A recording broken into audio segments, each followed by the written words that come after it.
안녕하세요. 성공예감 이대호입니다.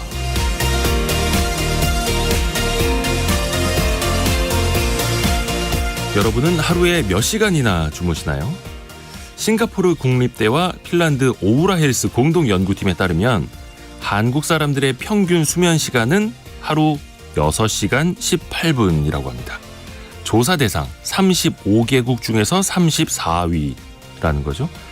수면 과학자들에 따르면 하루 7, 8시간 정도는 잠을 자야 건강한 생활을 할 수 있다고 하는데요. 사실 말이 쉽지 온종일 바쁜 일과에 치이고 멀리 떨어진 직장까지 아침 일찍 출근을 하려면 한국인의 평균 수면 시간이 왜 6시간 18분 정도밖에 안 되는지 이해가 갑니다.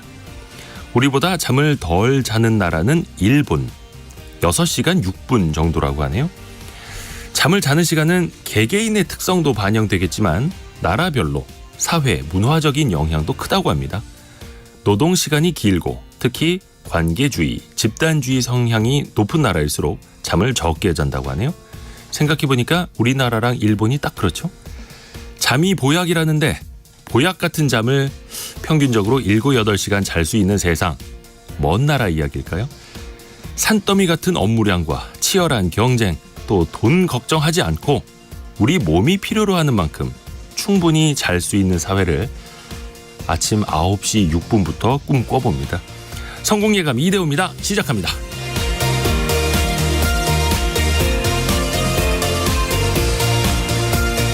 안녕하세요. 이대호입니다. 장경재님, 저는 6시간 잡니다. 오상성님, 저는 평균 5시간 잡니다. 이거 많이들 주무셔야 할 텐데요. 기상특보 오늘도 많이 나오고 있습니다. 예상하시다시피 한파 경보죠.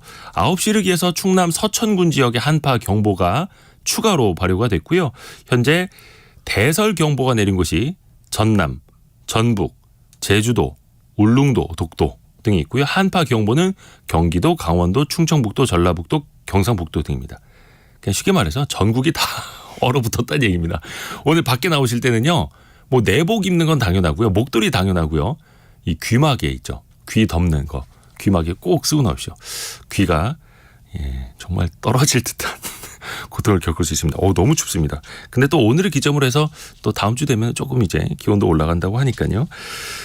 오프닝에서 제가 잠 이야기를 해드렸는데 이거는 내일 성공예감 별책부로 토요일 방송 때 우리는 왜 잠을 자야 할까라는 책을 다루거든요. 그때 조금 더 깊이 잠드는 거 아니고 깊이 들어보실 수 있습니다. 오늘이 금요일 원탁의 기자들 찾아가는 날입니다. 정부가 도시에 더 많은 주택을 공급하기 위해서 재개발, 재건축 기준을 더 낮춘다고 합니다. 집값 영향부터 과연 이 공급이 괜찮아질지 꼼꼼히 따져보겠고요. 올해 아르바이트 중에서 제일 많이 검색된 게 편의점이라고 하네요. 편의점.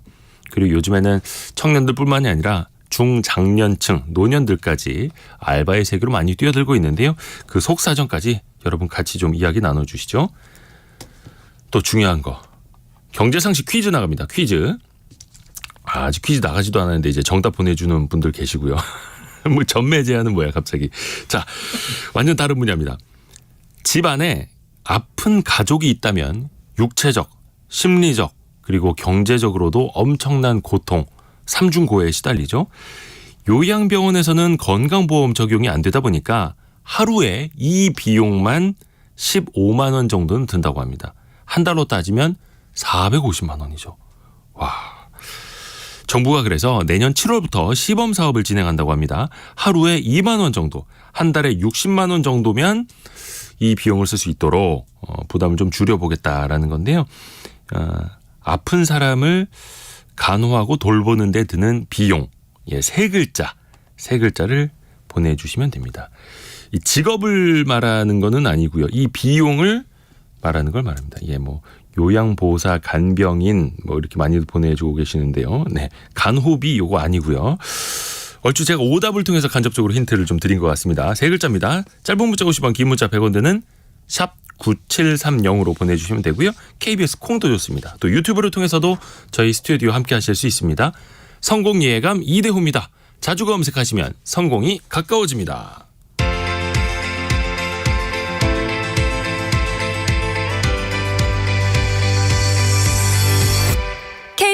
일라디오 성공예감 이대호입니다. 자, 원탁의 기자들 만나보시죠. 김치형 경제전문기자, 머니투데이 방송 염현석 기자, 손석우 경제평론가입니다. 안녕하세요. 네, 안녕하세요.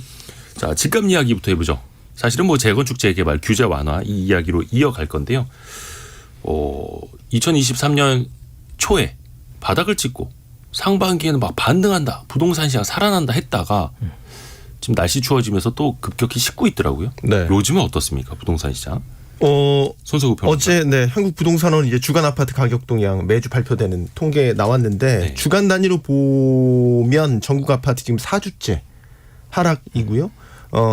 뭐 지역 서울 수도권 전국 할 것 없이 다 하락폭은 점차 확대되고 있는 걸로 봐서는 일단은 매매 시장 자체는 관망세가 좀 짙어지고 있다 이렇게 봐야 될 것 같습니다. 이 하락폭도 점차 늘어나는 거 보면은 점차 매수 심리는 꺾여가고 있다라고 보여지는데 이런 거는 사실 이제 매매되는 건수를 봐도 확연히 드러나거든요. 그러니까 우리 거래 절벽이라고 하지 않습니까? 11월에 서울 아파트 매매 건수를 보니까 1,767건이었더라고요. 3분기에 잠깐 집값 반등이 있었을 때 그때 거래 건수를 보면 3,500건 이상 그렇게 3,000건 이상 계속해서 유지가 됐었거든요. 지금 따지면 절반 이상 줄어든 거죠. 예. 그러니까 예전에 2020년, 21년 집 거래 한참 활발할 때 주택 가격 많이 오를 때 그때 월별로 따지면 10,000건, 15,000건도 서울 지역에서만 매매가 되기도 했었습니다. 아무래도 이제 고금리 부담과 대출 규제도 최근에 다시 강화됐고 뭐 주택 경기에 대한 우려 이런 것들이 이제 복합적으로 작용을 한 것으로 보이는데 내년 상반기 그럼 주택 시장에 대한 전망도 요즘 많이 나오고 있거든요. 어떨 것 같냐라고 이제 뭐 물어보면 일단 상승 하락이 전반적으로 팽팽하기는 한데 상반기에는 좀 하락할 것으로 보시는 시각들이 좀 있고 하반기에는 좀 뭐 반등할 걸로 보는 시각도 있는 것 봐서는 아직은 좀 정확한 판단을 내리기는 힘든데 경기 흐름 그다음에 금리의 변화 이런 것들이 이제 어떻게 되느냐에 따라서 좌지우지 될 것 같습니다. 그래서 결국 집값이라는 게 금리와 정책의 교집합이라고 본다면 뭐 우리는 미국보다 이제 금리 인하를 하는 데 있어서 좀 시기도 늦고 폭도 제한적이라고 보기 때문에 그런 부분들 감안을 해야 될 것 같고 최근에 이제 규제를 다시 또 뭐 재건축 규제도 푸는 쪽으로 다시 얘기를 하고 있는데 뭐 대출 규제는 또 조이고 있고 여러 가지 좀 정책 부분에 있어서도 좀 엇갈리는 그러니까 오락가락하는 부분이 있거든요. 그래서 좀 내년 집값 전망도 상승이냐 하락이냐 딱 부러지게 얘기하기는 힘든 시점이다 이렇게 보여집니다. 이게 집값 공급 대책이 될 수도 있는데 어제 윤 대통령이 이제 재건축 재개발 관련해서 현장도 방문을 하고 의미 있는 발언을 했습니다. 재건축 재개발 절차를 원점에서 재검토하라. 누가 이 내용하고 그 의미 대통령의 발언 좀 요약을 해주실까요? 김치훈 기자. 사실 죄송합니다. 사실은 재건축하고 재개발 관련해서는 이미 이번 정부 들어서 조금 완화를 해준 상태죠. 네. 올해 1월부터 안전진단 중 구조조정 안전 비중 낮추고 조건부 재건축 범위도 조정하는 완화 규정을 지금 적용을 하고 있거든요. 그럼에도 불구하고 앞서 그 손석우 평론가가 얘기한 것처럼 부동산 시장이 딱히 지금 좋지가 않습니다. 그렇다 보니까 정부 입장에서는 부동산 시장이라는 게 여러 면에서 경제에 미치는 영향이 굉장히 크잖아요. 네. 그래서 뭔가 부동산 시장에 아주 차갑게 식지 않는 정책들을 계속해서 내놓고 있다 이렇게 봐야 되거든요. 그러니까 대출 아까 뭐 그 대출 정책 얘기를 잠깐 해주셨지만 올해 부동산 시장이 약간 중간에 상승 기조를 보였던 것은 어떻게 보면 약간의 착시 현상이었다고 저는 생각하는데, 그러니까 특례 대출 같은 게 정부에서 쏟아지면서 그 자금이 한 40조 원 넘게 시장에 유입이 됐거든요. 네. 그렇다 보니까 순간적으로 서울을 중심으로 신규 아파트 중심으로 해서 오르는 듯한 모습을 보이다가 정부가 다시 이 대출이 너무 많이 나가네 라고 쥐다 보니까 다시 시장이 또 하락하는 모습이지 않습니까? 그렇다 보니까 내년에도 이제 뭐 신생아 관련 뭐 특례 대출을 내놓는다 또는 뭐 이런 얘기를 하면서 재건축 부분에 있어서도 뭔가 시장에 온기를 불어넣기 위한 어제 윤석열 대통령이 그동안에 이제 안전 기준을 기반으로 해서 재건축의 시행 여부를 이제 결정하도록 대부분 정책이 돼 있는데 네. 그게 중요하지 않은 것 같다. 너무 오래된 아파트들은 노후화를 기준으로 해서라도 빨리 원점에서 재검토해서 재건축이나 재개발이 신속하게 이루어질 수 있도록 하자라는 차원의 얘기를 했죠. 그러면서 어떻게 보면 시장엔 역설이 좀 있다. 내 아파트가 빨리 노후화되기를 바라는 사람들이 생길 정도로 문제가 있는 것 같으니까 이 부분을 고려해서 재개발 재건축을 좀 신속하게 했으면 좋겠다는 말을 꺼냈기 때문에 지금 때마침 1기 신도시 관련해서 특별법도 지난 8일날 국회에서 통과가 된 상태예요. 네. 그래서 이게 이제 재건축 재개발 부동산 시장에 조금 더 온기를 불어넣을 것이냐가 시장의 관심인 것 같습니다. 사실 이거 재건축 재개발 절차도 굉장히 복잡하고 시간도 오래 걸리고 이지연님이 질문 보내주셨는데 30년 된 건물은 조건 없이 재건축을 다 하는 건가요? 라는 또 질문을 주셨습니다. 또 의미 있는 이야기가 나온 게 기존에는 그 위험성 기준, 위험 진단 평가 받았어야 되는데 네. 대통령도 기존의 위험성 기준에서 노후성으로 그 기준을 바꿔야 된다라고 이야기를 했습니다. 이건 어떤 의미입니까?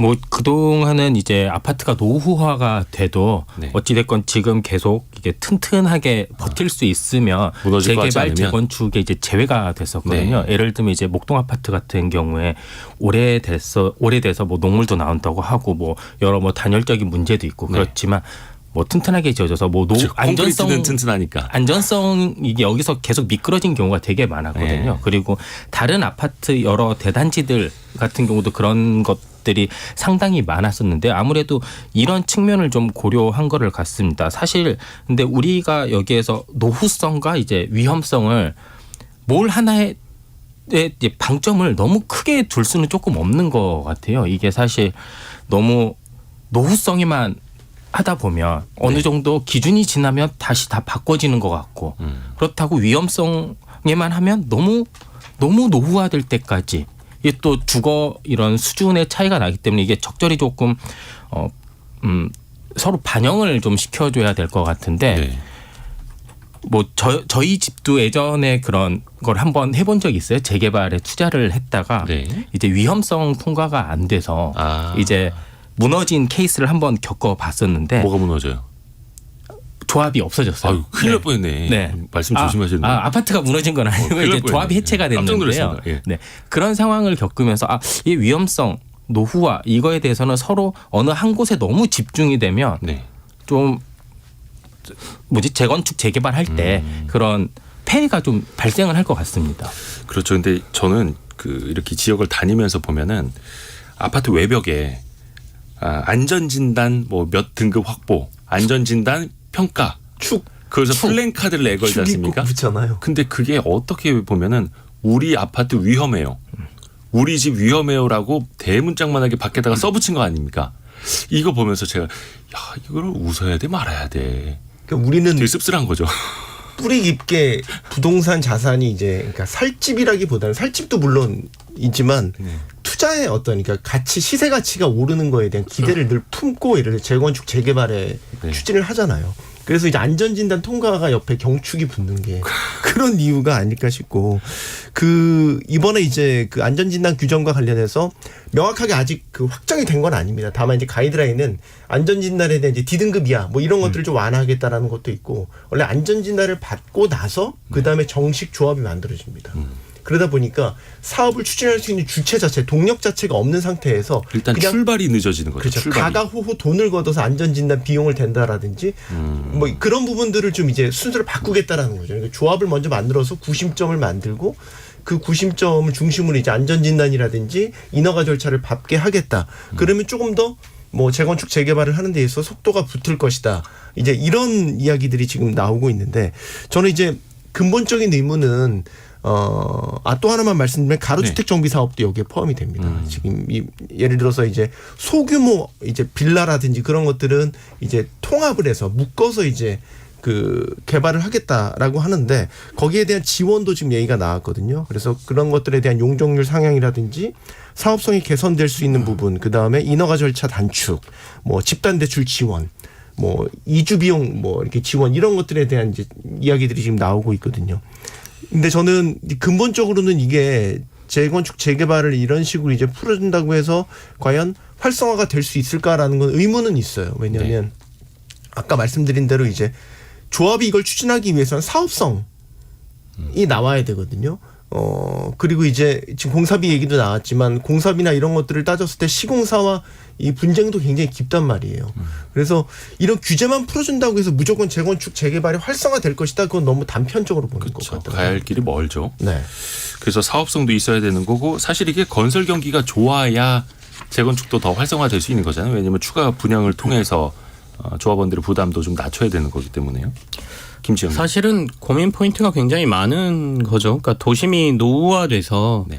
그 노후화되는 부분을 뭔가 개선을 하고 우리가 다시 현대화해야 된다는 데는 다들 동의는 하실 거예요. 근데 어떤 방법으로 어떻게 할 것이냐의 문제거든요. 근데 그동안은 아까도 선소구 평론가가 잠깐 얘기하셨는데 이 재건축 재개발 이꼴 초과이익이란 말이죠. 네. 그렇다 보니까 모든 게 이제 부동산 시장의 관점에서 사람들이 지켜보고 있다 보니까 정책이 꼬이고 혼선이 생기는 건데 이번에도 만약 정부가 얘기한 것처럼 이걸 이렇게 완화를 확 해줬을 때 지금이야 부동산 시장이 안 좋다 보니까 이 얘기가 나가도 사실은 크게 부동산 시장이 움직이지 않고 있는데 뭔가 불똥이 튀어서 부동산 시장이 갑자기 활성화가 되기 시작하면 이게 또 시장에 어떤 부정적인 영향을 미칠지 모르는 거 아니지 않습니까? 네. 그러니까 우리가 윤 대통령께서 이런 말씀을 하셨거든요. 새 집을 찾아 도시 외곽으로 갈 것이 아니라 직장 가까운 도시 내에 집을 구해 살 수 있도록 생활 개선을 할 것이다라고 말씀하셨는데 이게 약간 말이 안 되는 게 이거 재개발하면 집값 뛰어서 여기에 못 살거든요. 사람들 바깥으로 나가야 됩니다. 우리가 바깥으로 나가는 오히려. 이유가 도심이 재개발되고 더 좋은 아파트가 들어서면서 더 비싸져서 결국엔 포기하고 나가는 경우가 굉장히 많아요. 결국에는 집이 모자란 것도 있지만 절대적인 그쵸. 가격 때문에 밀려나는. 만약에 제가 집 주변에서 살 수 있게 해주시려고 하면 공공임대주택을 더 많이 늘려주는 게 사실은 사람들한테 접근성을 늘려주는 거지. 그럼 나중에 재건축 재개발할 때 의무적으로 또 임대주택 얼마를 더 지어라 또 이럴 수도 있는 거고요. 그게 이제 좀 많이 들어가야 되는 거죠. 그러니까 물론 복합적으로 조합원들은 저희가 이제 싫어하실 수 있습니다만. 생각해야 될 것들이 너무 많다는 말씀을 드리는 거죠. 그리고 이제 말씀하신 대로 더 많은 집을 넣기 위해서는 용적률 높여줘야 되는 문제가 생기지 않습니까? 용적률 높이면 어떻게 됩니까? 도심이 과밀화되고 환경 문제 생기고 교통 문제 생기는 거잖아요. 그러니까 너무 복잡한 문제들이 섞여 있는데 정부가 이미 어느 정도 재개발 재건축과 관련돼서 1월 달에 풀어주는 상황에서 여기서 또 풀겠다. 기준을 안전진단보다는 노후화 쪽에 초점을 맞추겠다라고 하면 저희가 환경 문제에 있어서도 될 수 있으면 크게 문제가 없다라면 오래 쓰는 게 미래에 있어서는 우리 사회에 좋은 거라고 생각하면 네. 그 정책 방향에도 좀 역행되는 거여서 이게 시장에 나중에 미칠 영향에 대해서 우리가 심각하게 고민을 하고 해야 되지 않을까라는 생각이 좀 있습니다. 그러니까 아직 구체적인 내용이 나오지 않아서 여기에 대해서 뭐라 그럴 수는 없지만 그런 부분도 고민을 해야 될 것 같습니다. 그렇죠. 이게 따져볼 게 되게 많습니다. 사실은 사업성도 그렇고 투기성 자금들이 몰리지 않을까 걱정, 또 임대주택도 늘려야 되는데 이건 또 조합원들이 반기지를 않고 용적률은 또 높여야 되고 그러면 또 도시는 과밀화되고 사실 이게 계속 돌고 하면서 지금 재건축 재개발 안 되고 하다가 일기 신도시도 저 정도까지 밀려 있다 보니까 당장 지금 시작을 해도 일기 신도시만 다시 재건축하는 데마도 몇십 년 걸릴 수 있다 이런 얘기 나오지 않습니까? 한 가지 말씀드리면 이 분담금이라고 하잖아요. 재건축 예. 같은 걸 했었을 때 기존 조합원들이 내는 분담금도 상당해요. 그렇죠. 그러니까 저 아는 지인도 가로주택 정비 사업을 이제 추진하면서 그 시공사를 선정하는 과정에서 가계약을 먼저 하고 그다음에 이제 인허가 받고 이주 절차 마무리될 때쯤 이제 본계약을 다시 체결하거든요. 시행사랑 네. 시공사랑 근데 그 사이가 몇 년이 걸려요. 지금 특히 이제 이번 같은 경우는 지금 코로나를 거치면서 공급망 우려도 있었고 그러면서 건축자재들이 껑충 뛴 상태거든요. 그렇죠. 그러니까 건설사에서 계산 다시 하자고 얘기 나오는 거예요. 아 이대로 못 짓겠습니다. 네. 그러면 조합은 거기에 대해서 이제 반발을 하는 거죠. 그렇죠. 그러면 이제 서로 인상률을 가지고 팽팽하게 또 기싸움을 한단 말이에요. 그럼 나중에 서울 지역 더 심합니다. 그래서 따지고 보면 조합원이라도 추가 분담금을 내야 되는 게 좀 비싼 지역 같은 경우는 뭐 수억 원 이렇게 이르거든요. 그러니까 자꾸 원주민이 재건축하고 나면 정작 그 집에 다시 사는 사람들이 적다고 하는 게 아하. 분담금 부담 때문에 계속 외곽으로 밀려날 수밖에 없는 거예요. 그러니까 단순하게 규제 풀어준다고 재건축 재개발이 활성화될 거다라고 생각하는 거는 되게 단순한 접근인 거고 이제 공공성에 대한 훼손 부분도 분명히 우리가 우려를 해야 돼요. 네. 사업성 높여주려면 용적률 높여줘야 되고 기부 체납 비율 같은 거 줄여줘야 되거든요. 그럼 아까 임대아파트 얘기하셨지만 공공성이 훼손되는 거예요. 그러니까 거기에 다 모순점이 안에 충돌을 하고 있는 거죠. 네. 그러니까 단순하게 접근할 논리가 아니라는 겁니다. 그래서 복잡한 거죠 정말. 그래서 재건축 재개발 하는데 거의 뭐 10년 또 넘게 걸리기도 하는 거고요. 그러니까 이게 참 풀기가 어렵습니다. 네, 대통령이 이제 말씀을 하셨고 뭔가 앞으로 후속 조치가 나올 텐데 이게 나왔을 때 그러니까 사업성이 있느냐의 문제를 방금 전에 선평론가께서 말씀하신 거고 제가 1월 달에 이미 안전진단이라든지 이런 부분에 완화된 규정을 적용하고 있다고 말씀드렸잖아요. 시장은 이미 지난 5년간 사실 65건밖에 안 됐던 안전진단 통과 건수가 올해 들어서만 163건이 통과됐거든요. 네. 엄청나게 늘어있는 상태인데 그럼 왜 추진이 안 돼? 부동산 시장이 안 좋으니까 그래요. 안 좋고 더군다나 아까 원자재 비용 올라가고 그러다 보니까 사업성이 안 맞아서 그렇거든요. 그래서 지금 기준을 완화해 준다 그래서 막 재개발 재건축이 활성화될까는 시장 상황에 따라 달려 있기 때문에 이미 완화된 데서 또 완화를 해준다고 시장은 활성화는 안 돼 있고 나중에 아까 말씀드린 대로 부동산 시장이 갑자기 좋아졌을 때 부작용만 더 커질 수 있다는 우려도 있기 때문에 이 부분도 반드시 좀 고려를 해 주셔야 될 것 같아요. 그리고 1319님이 문자 메시지 보내주셨는데요.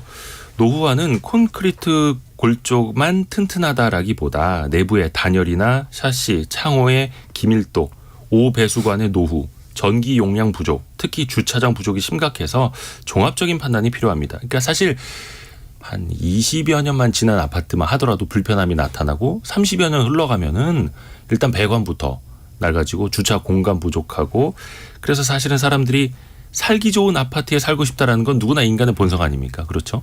뭐 새 집을 원하지 않는 사람은 없을 거고 다만 그 과정에서 그걸 어떻게 풀어나가야 할까의 문제인데 일단 재건축 재개발을 활성화해야 된다라는 것 자체는 방향에는 다들 동의를 하시나요? 저는 이거에 염현석 대해서 좀 다른 시각을 한번 좀 가져본 적이 있습니다. 네.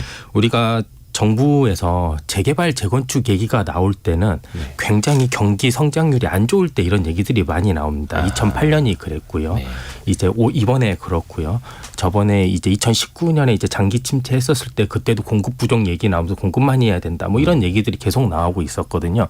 사실 경제 성장률 그리고 특히 이제 국가의 이런 경기 성장률을 올리기 위해 가장 좋은 것 중에 하나가 이제 건설 경기 붐을 일으키는 네. 건데 아무래도 이렇게 이런 것들을 조금 완화해주고 이러는 측면 중에 하나가 이런 경제 성장률 자체를 조금 끌어올리는 측면도 조금 어느 정도 시기를 보면 묘하게 다들 겹쳐 있는 것 같아요. 근데 이게 아까 그 여러 선배들이 이제 얘기하신 것처럼 이렇게 이거를 이제 한번 풀어놓으면 이게 효과가 바로 나오는 게 아니잖아요. 어느 정도 있다가 몇 년 후에 나오면 꼭 사이클이 과열 경기 때 해서 집값 폭등이 또 원인이 되거든요. 사실 침체됐을 때 정책으로 이제 시작을 했는데 네. 과열되는 국면 또 사이클상 또 올 수도 있으니까 네. 그럼 또 그때는 또 비난을 받는 정책이 돼버리고 왜냐하면 우리가 그 사실 집값이 막 오르기 시작할 때 공급이 같이 늘면 미친 듯이 올라가거든요. 특히 새 아파트 같은 경우가. 네. 그게 이제 19년, 21년 이때도 또 한 번 좀 맞물린 적이 있었잖아요. 서울 시내 새 아파트가 계속 공급이 안 되다가 이후에 19년 이후에 공급이 쫙 풀리면서 집값이 올라간 어느 정도 원동력도 있다라고 보거든요. 그러니까 이런 거를 좀 생각을 할 때 좀 우리가 어찌됐건 장기 추계도 하고 전부 다 하잖아요. 경제에서 기재부나 네. 이런 데서. 이런 것도 조금 당장 뭐 내년에 이거 한다고 올라가는 거 아니니 좀 이런 것도 만약에 그런 측면이 있으면 발언을 할 때 좀 고민을 좀 했으면 좀 좋겠다라는 좀 생각도 좀 해본 적이 있습니다. 정책 일관성이 저는 의문이에요. 지금 이번에 나온 거 보면 일단 안전진단 규정 바꾸려면 네. 도정법이라고 해서 지금 주거환경정비법 개정해야 되거든요. 네. 안전진단 바꾸는 거는. 근데 지금 여소야대란 말이죠. 네. 지금 저 2년 실거주 의무 그 주택법 개정안도 결국 통과가 안 됐어요. 그리고 지금 풍계 전매 제한만 완화시켰거든요. 네. 전매 제한은 시행령으로 풀 수 있습니다. 근데 2년 실거주 같은 경우 주택법을 개정해야 되고 이 안전진단 이제 규정 바꾸려면은 이제 도정법 개정해야 됩니다. 법 개정 사항이기 때문에 네. 지금 대통령실에서 이렇게 계획 의지를 갖고 발표를 했다고 하더라도 법이 정작 통과 안 되면 이건 정책 안 되는 그 거죠. 일관성에 의문이 있는 거죠. 그 실거주 의무 폐지한다고 발표한 게 1년 다 돼가는데 아직도 지금 법 통과가 안 되고 있는 거죠. 네, 안 되고 있잖아요. 민주당이 지금 반대를 하고 있거든요. 그러니까 이거는 이런 식으로 마치 될 것처럼 시장에 이제 일종의 착각도 불러일으킬 수 있다라고 보고 그래서 명확히 구분해서 보셔야 될 것 같아요. 그렇죠. 그래서 이제 국민 여러분이 더 혼란스러워하고 또 피해는 국민들에게 돌아가는 거니까요. 요거는 재건축 재개발 이슈는 또 앞으로도 계속 될 겁니다. 또 시간이 될 때 이 주제를 더 나눠봤으면 좋겠고요. 오승자님 30년 넘은 노후화된 주택 물이 새서 아랫집에 세탁비만 150만 원 물어줬고요. 바닥공사 해도 또다시 누수가 발생했네요. 그 스트레스 경험하지 못하면 몰라요라는 의견도 주셨습니다. 자, 경제상식 퀴즈 한 번 더 내드리겠습니다. 이게 집도 오래되면은 이게 좀 사람들이 고생을 하는데 또 가족 중에 이 문제가 생기면은 더 큰 고통이 생깁니다. 정부가 이것의 부담을 낮추기 위해서 요양병원에도 지원을 하기로 했습니다. 내년부터 이제 시범 사업을 벌이고 27년까지 하루에 2만 원 정도만 내면은 이 비용을 좀 부담할 수 있도록 한다라는 건데요. 이제 문제는 재원입니다. 재원. 가족 중에 아픈 사람이 있을 때 이 비용 많이 들어가는데 한 해 지출하는 비용 10조 원을 넘는다고 합니다. 그러면 이걸 다 건강보험으로 적용해 줄 거냐? 지금 건강보험도 항상 또 건전성 문제 된다 하는데 이 재원을 어떻게 마련할지 이게 참 숙제인데요. 아무튼 이 국민 여러분은 많이들 부담스러워 하십니다. 아까 9824님이 정답 맞춰주셨고요. 아버지께서 파킨슨병으로 투병 중이시라 누구보다도 이 비용이 크다는 걸 잘 알지요. 처음에는 가족들이 했지만 각자 일 때문에 쉽지 않아서 이 비용이 엄청 들어갑니다라고 의견을 주셨습니다. 짧은 문자 50원, 긴 문자 100원 드는 샵 9730이나 KBS 콩으로 정답 또 의견 많이 보내주세요. 오늘의 움직임에 주목하고 세상의 흐름을 놓치지 않습니다. 여러분의 내일을 응원하며 성공의 열쇠를 함께 찾아갑니다. 성공예감 이대호입니다. 아르바이트 이야기 좀 해보겠습니다. 그리고 뭐 취업시장 이야기로 이어갈 테고요. 혹시 기자분들은 아르바이트 좀 많이 해보셨습니까? 대학교 다닐 때 해봤습니다. 어떤 아르바이트 혹시? 카페에서 서빙도 해보고요. 네. 주로 이제 과외를 좀 많이 과외. 했었습니다. 네. 공부 잘했구나. 아르바이트 왕이죠 왕. 김지영 기자는 어떤 거 해보셨어요? 제가 이른바 응사 세대니까 네. 군대 갔다 와서 IMF 터지고 와보니 집안이 어려워서 아이고야. 학비를 벌지 않으면 학교를 다닐 수 없는 상황에 온갖 아르바이트를 다 해보는 세대 중에 한 명이죠. 뭐 흔히 말하는 그 공사판 가서도 단기로 일도 해보고 그리고 학점을 그때 한 3일 동안 21학점을 몰아놓고 4일간 아르바이트를 뛰면서 학비를 벌었던 학창 시절이 있었거든요. 그래서 뭐 장사를 좀 잘했던 것 같아요. 백화점에서 알바할 때는 매장에서들 쟤 잘 판다 그래가지고 이야. 몇 군데로 이렇게 스카웃돼 가면서 되게 잘 어울리실 것 같아요. 지금 이렇게 보니까 김지영 기자가 뭔가 일 잘하는. 음반 시장에 있다가 뭐 저쪽에 게임기 파는 데로 갔다가 뭐 이렇게 약간 좀 이동도 했던 기억이 있습니다. 어디다 데려다 놔도 자기 목 이상을 하는 일꾼. FA 선언하시고 문가 확 올려가지고 손석우 평론가는 어떤 아르바이트 해보셨어요? 저도 카페 알바를 해봤었는데 저는 이제 많이 하지는 않았는데 당시에 되게 열정페이를 사장님이 강조했던 기억이 나요. 그래서 예전에는 뭐 많았죠. 그때 저 최저임금이 한 2,500원 정도 됐었거든요. 근데 지금 돌이켜 보면 그 최저임금 안 지켰어요. 최저임금 미만으로 줬고 제가 일했던 카페가 되게 뭐 이렇게 막 뭐라 하죠? 되게 좋은 카페여서 여기서 일하는 걸 되게 자부심으로 여겨라 막 그런 식으로 막 사장님이 저희를 되게 외모 보고 정신교육을 뽑았습니까? 약간 그랬죠. 그래서 거기 되면 너희들이 여기서 일하는 게 되게 자부심이 있어야 돼. 그래서 되게 열정페이를. 근데 월급이 30만 원이 안 됐던 게 명확히 기억나요. 그때는 근데 최저시급이라는 개념도 잘 없었고 없었죠. 그럼 뭐 지켜야 네. 돼 말아야 돼 사실 모르는 사람이 더 많았죠. 뭐 저도 중학교 때부터 저는 막노동을 했었거든요. 그러니까 집안이 어려워서라기보다는 내 용돈을 내가 벌어보고 싶다라는 생각에서 중학생 시켜줘요? 해요. 부당 노동 아닙니까? 아니 그때는 그런 거 따지는 것도 별로 없었고요. 그 이제 막노동 시급 그 하루에 일단 5만 5천 원 시절에 해서 토요일에 열심히 막 벽돌 나르고 일요일에 누워 있고 이틀 연속 못 합니다. 너무 힘들어서 중학교 체력으로는. 아무튼 그랬던 시절이 있고. 근데 알바 천국이 이제 조사를 해보니까 가장 많이 검색을 해본 아르바이트가 1위가 편의점이라고 합니다.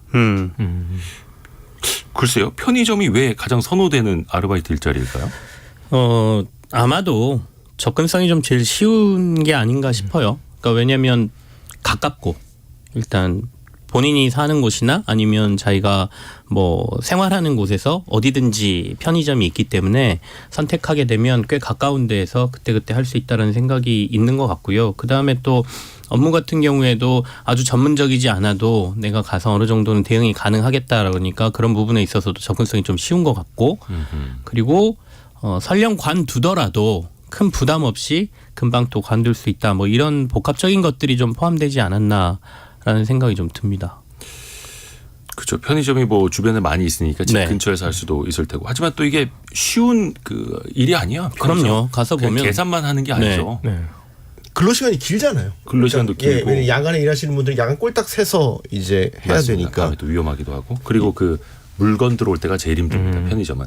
그 물건 진열해야 되고 창고 정리해야 되고. 그러니까 우리는 편의점 창고 잘 모르잖아요. 네. 소비자들은 거기 들어가면 그 막 음료수병 박스 이거 정리해야 되고. 그 앞에서 이렇게 냉장고 문 여는 거 뒤쪽으로 가면 그렇죠. 하나로 돼 있잖아요. 네. 그래서 뒤에 가가지고 물건 다 채우는 거 그런 것도 있고. 네. 또 보니까 아르바이트 검색어 4위가 쿠팡입니다.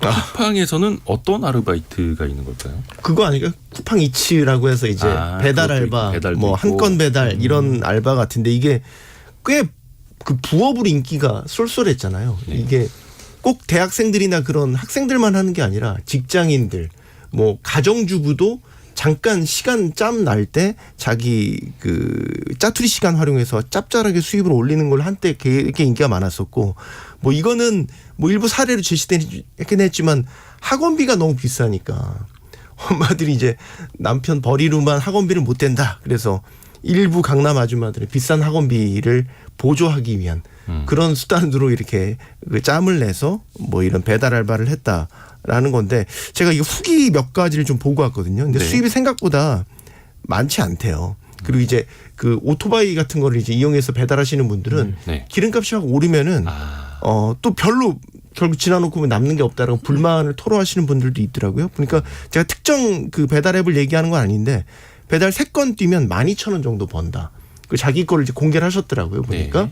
근데 이제 자기가 이 오토바이를 쓰는데 기름값 제하고 나니까 한 달에 뭐 2-30 남짓 이 정도. 그러니까 그분이 이제 정말 철저하게 짜투리 시간만 활용하신 네. 분이었는데, 그래서 뭐 너무 고생하는 거에 비해서는 또 시간 대비 생각보다 수입이 고생 크지 대비. 않다. 뭐 이런 불만도 있더라고요. 또 뭐 물류센터 아르바이트도 있고 이게 육체적으로 또 힘들기도 쿠팡은 하고. 이제 뭐 음식 배달 알바 말고도 워낙 그 물류센터가 크고 그렇죠. 그쪽에 인력 수요가 많기 때문에 단기적으로 인력들을 활용하는 시스템이 좀 잘 돼 있는 곳 중에 하나죠. 그러니까 노동의 강도를 떠나서 노동의 그래서 강도. 단기적으로 아르바이트를 하시려는 분들이 꽤 많이 찾는 곳이라고 들었어요. 그러니까 가서 뭐 물건을 분류하는 작업도 하고 또는 자기 차를 이용해서 택배를 하기도 하고요. 네. 자기 동네에서 자기 아파트만 뭐 이렇게 할 수도 있고 그래서 그래서 승용차 갖고 가서 예, 물건 예. 받아서 배달할 수도 있고. 그래서 뭐 일부에서는 단기적으로 빨리 돈을 모으는 데 있어서 쿠팡 이쪽 단기 알바가 괜찮다 뭐 그래서 젊은 층들이 많이 한다는 얘기도 있고요.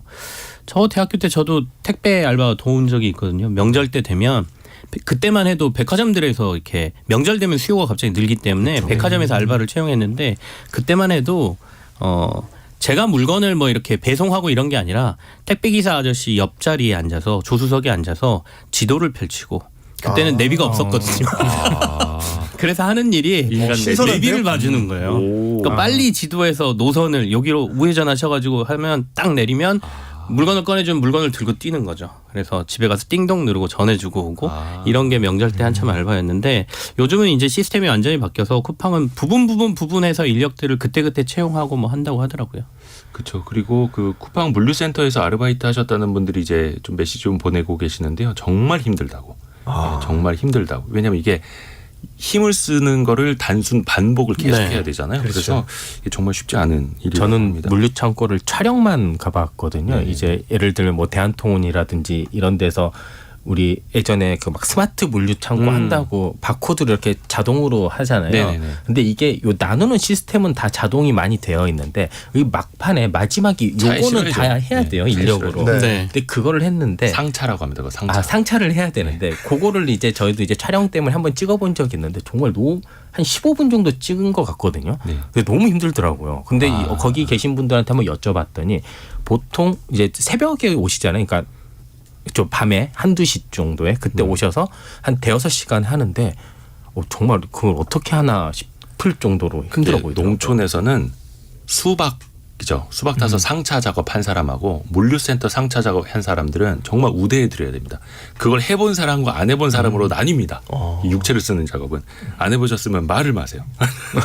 자, 5020님이 이대호님 중학교 때 막노동한 건 좀 과장이네요라고 해서 과장 아닙니다. 과장 아닙니다. 진짜 중학교 때. 근데 중학생 때 막노동을 정도 되면 보통 신문 배달 정도 하지 않나요?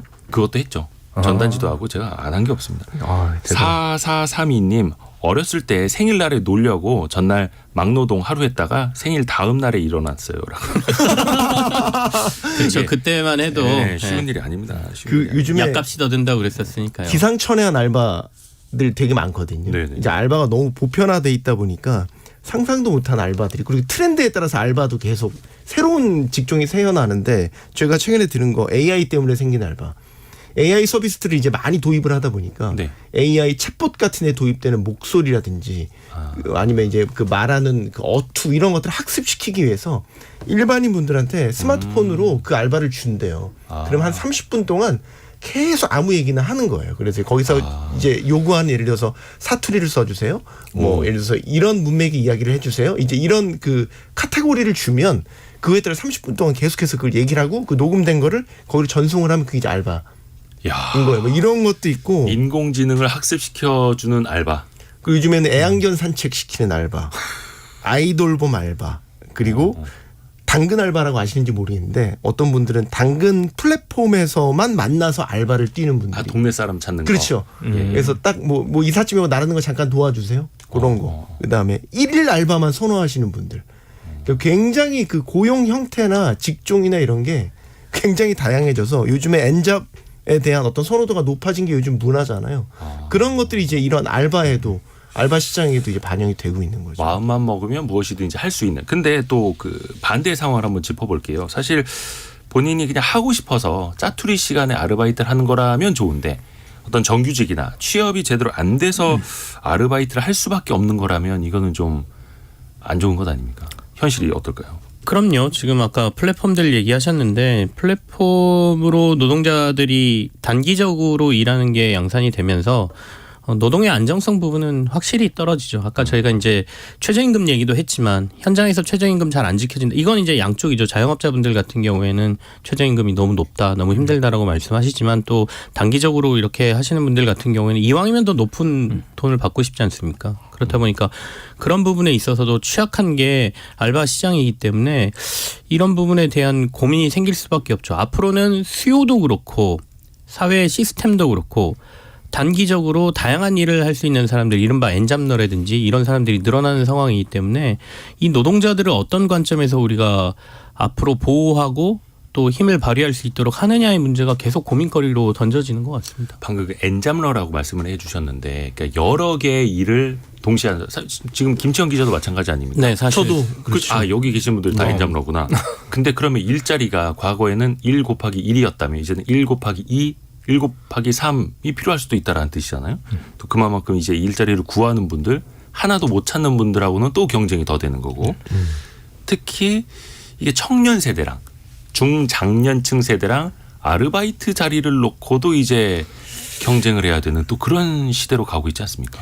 제가 회사에서 지금 그 수습 기자 교육을 담당을 하고 있습니다. 네. 그 말은 이제 신입 사원의 이제 교육을 담당을 하고 있는데, 작년에도 했고 올해도 하고 있어요. 근데 그때만 항상 그 신입 사원들 수습 기자들 오면 물어보는 게 있습니다. 네. 요즘 너네들 취업이 어렵니 쉽니? 그러면 한결같이 다들 정말 어렵다라고 얘기합니다. 그리고 우리를 뽑아줘서 너무 감사하다라는 그래요? 얘기까지 하는 친구들도 있습니다. 사실 그런 걸 들어보면, 그리고 요즘에는 오히려 이런 1, 2년 차 기자들은 잘 안 나가더라고요. 이제 어느 정도 요즘에는. 경력이 쌓이면 경력에 따른 여러 수요가 발생하니까 이직들이 많은데, 처음에는, 예전에는 수습대 나간 친구들이 되게 많았었잖아요. 맞아. 한 7명 뽑아놓으면 그중에 한두 명 나가니까 네, 근데 회사도 요즘은- 퇴사 수요 감안해서 뽑고 뭐 이랬죠. 네. 요즘은 그런 게 거의 없고 거의 들어오면 일단은 열심히 다 다닙니다. 그래서 물어보면 정말 취업하기가 힘들다고 경기 그러더라고요. 따라서. 그래서 물어보면 다들 아르바이트 이런 거 많이 했었는데, 아까 그 이대호 편집장이 얘기하신 것처럼 정말 그 자기 아르바이트 한 것 중에 가장 기억에 남는 걸 얘기해 보라면, 이제 패스트푸드점에 자기 아버지보다 나이 많으신 분들이랑 같이 알바를 하는데, 요거를 이제 잘 못하시잖아요. 네네. 그러면 이제 전자 IT 기기 그거 자기가 다 가르쳐 주면서 이제 했었다라는 얘기를 한번 들은 적이 있어서 아까 생각나서 말씀드렸습니다. 저는 네. 이거를 그 알바라는 단기 근로 자리를 놓고 청년과 중장년이 경쟁을 한다. 저는 이거는 좀 맞지는 않다고 봐요. 그래요? 그러니까 고용 시장에 약간 미스매치가 발생을 하는 데서 네네. 그러니까 일단 기본적으로 좋은 일자리가 없다라는 걸 기본 전제를 하고요. 네네. 그리고 이제 청년들이 원하는 일자리가 지금 없다라는 관점으로 접근을 해야 된다라고 봐요. 우리 그 청년들이 이제 예를 들어서 이제 정규직으로 이제 취업하기를 원하지 않습니까? 그리고 이제 그것도 뭐 예를 들면 우리 네카쿠라베 같이 뭐 플랫폼 기업들. 네, 플랫폼 기업들 아주 그것도 규모도 크고 복지도 좋고 급여도 괜찮은 그런 좋은 직장들을 이제 일단 1차적으로 다들 원하고 그런 곳에 들어갈 때까지 뭐 소위 말해서 알바로 버틴다 뭐 이런 청년들도 상당히 많이 있거든요. 근데 점차 우리가 경제 사정이 안 좋아지다 보니까 그런 직장에서는 뭐 취업 문은 점점 좁아지고 또 신입 채용 요즘 또 공채도 많이 없어지는 분위기여서 경력자 위주로 선호를 하는 그런 이제 그 채용 문화도 바뀌게 되고 그래서 청년들이 원하는 일자리가 자꾸 없어지니까 이런 식의 이제 미스매치가 발생을 하는 거지. 그거를 꼭 중장년층과의 경쟁이라고 놓고 본다면 이건 너무 글쎄요. 이걸 이게 대결 구도로 보는 건 저는 맞지는 않다고 일단 봐요. 경제가 많이 성장을 하고 그래서 일자리가 늘어나야 하는데 이게 현실적으로 어렵죠. 그리고 4207님이 보내주신 문자를 마지막으로 저희가 이제 토론을 마쳐볼게요. 수원에 사는 이성근입니다. 평일 아침부터 오후까지 물류 배달하고 저녁에 음식점 영업 끝나면 전기 청소하고 주말에는 아파트 준공 청소 다닙니다. 아이고. 저야말로 N잠러 맞죠. 야, 또 이 추운데 고생 많이 하실 텐데. 건강 관리하셔야겠네요. 예, 4207님, 이성근님 응원하겠습니다. 응원하겠습니다. 돈 많이 건강하십시오. 버셨으면 좋겠습니다. 파이팅 하십시오. 자, 우리 김치영 경제전문기자, 손석우 경제평론가, 머니투데이 방송 염현석 기자였습니다. 고맙습니다. 고맙습니다. 감사합니다.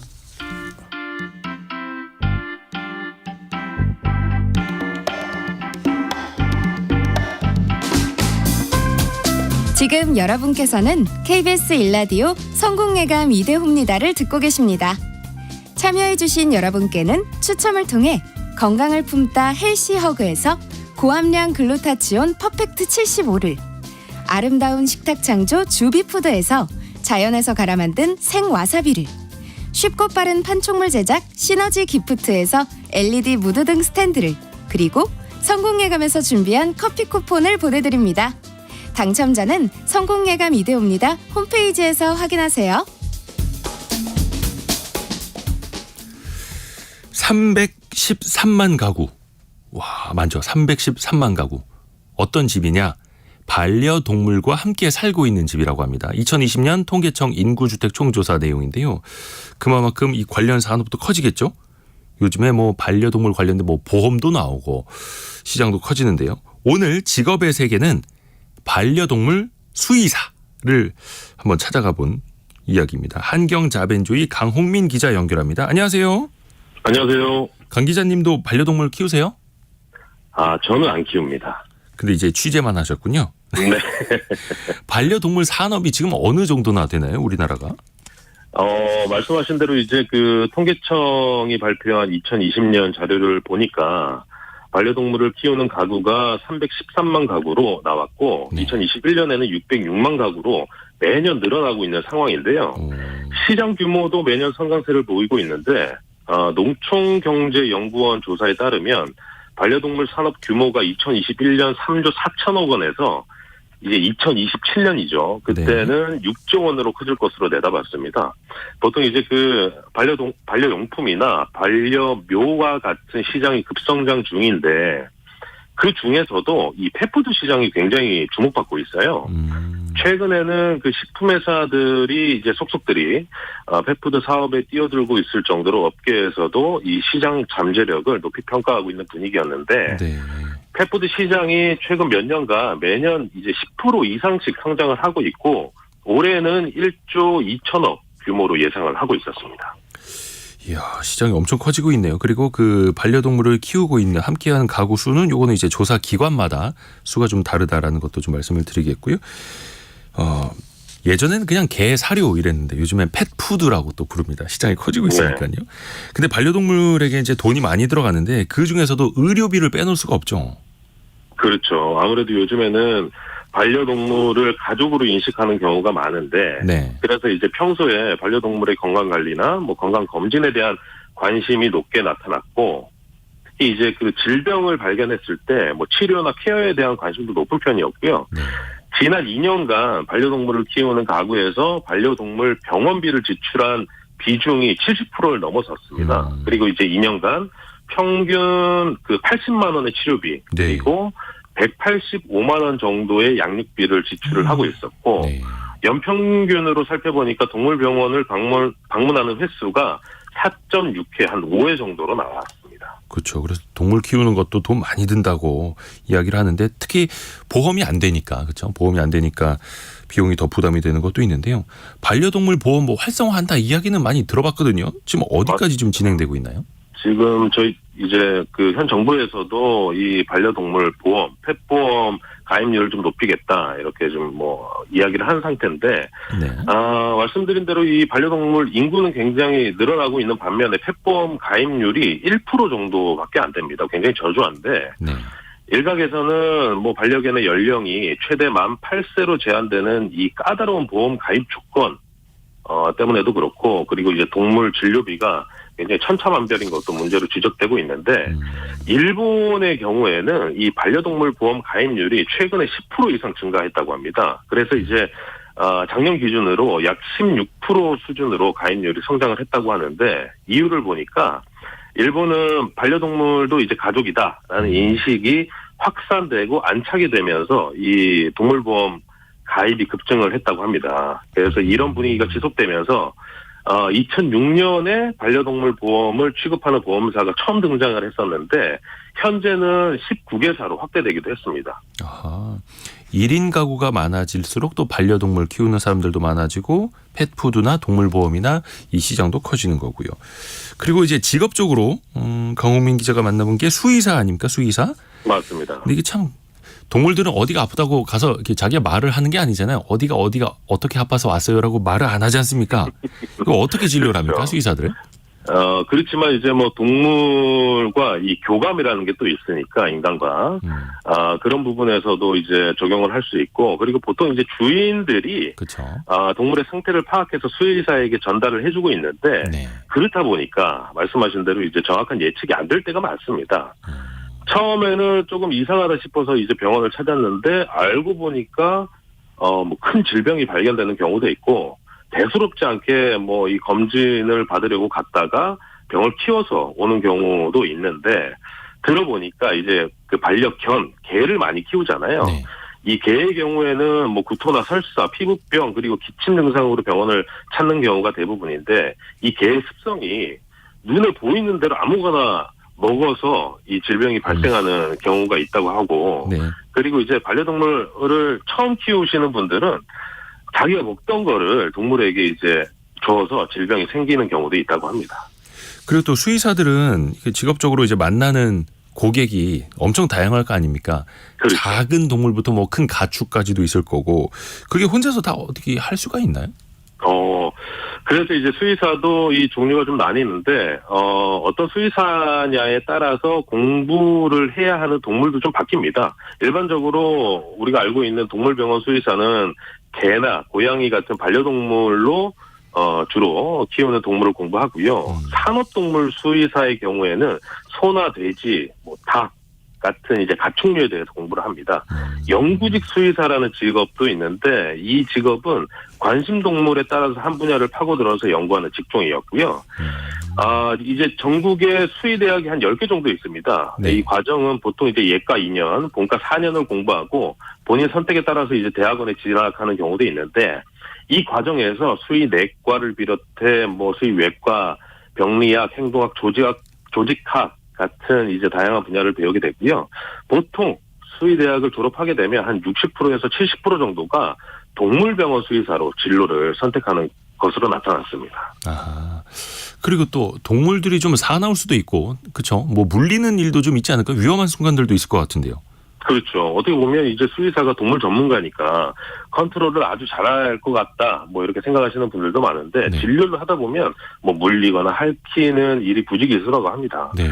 제가 만난 이 수의사도 손에 상처가 굉장히 많았고 이분이 이제 오른손잡이인데 예. 큰 개나 사나운 동물이 이제 진료를 받으러 오면 무의식적으로 이 왼손이 먼저 나간다고 합니다. 그래서 왜냐고 물어봤더니 네. 이 주손인 오른손을 다쳤을 때는 수술을 못할 수도 있기 때문에 그렇죠, 그렇죠. 매 순간 이 조심해야 되는 직업이기도 했습니다. 수의사들에게도 이제 손이 생명이죠. 그러면 반대로 가장 보람을 느낄 때는 언제라고 하나요? 이분이 그 한 사례를 또 얘기를 해주셨는데, 네.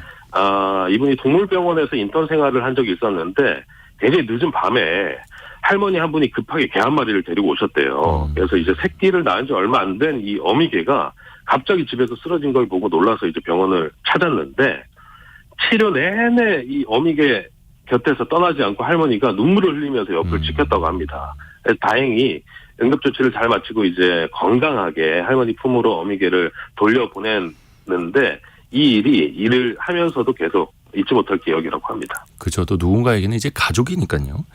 마지막으로 수의사분들의 근무 환경도 좀 알려주세요. 어떻습니까?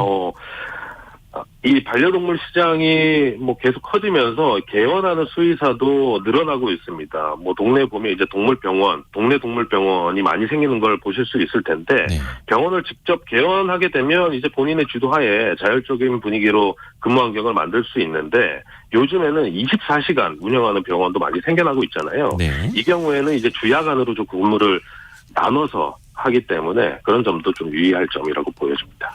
한경자벤조이 강홍민 기자였습니다. 고맙습니다. 감사합니다. 자, 1부 마칠 시간이고요. 2부에서는 머니 트레이너 김경필 대표와 함께 가계부를 어떻게 잘 활용할 수 있을 것인지 배워볼게요. 이제 새해 앞두고 있는데 내년부터는 내가 가계부 잘 써가지고 돈도 아끼고 알뜰하게 살아야지라고 생각들 하실 텐데 막상 이게 실천하기 어렵습니다. 2부 때 꼼꼼하게 한번 같이 들어보시죠. 뉴스 들으시고요. 10시 5분에 금방 다시 돌아오겠습니다.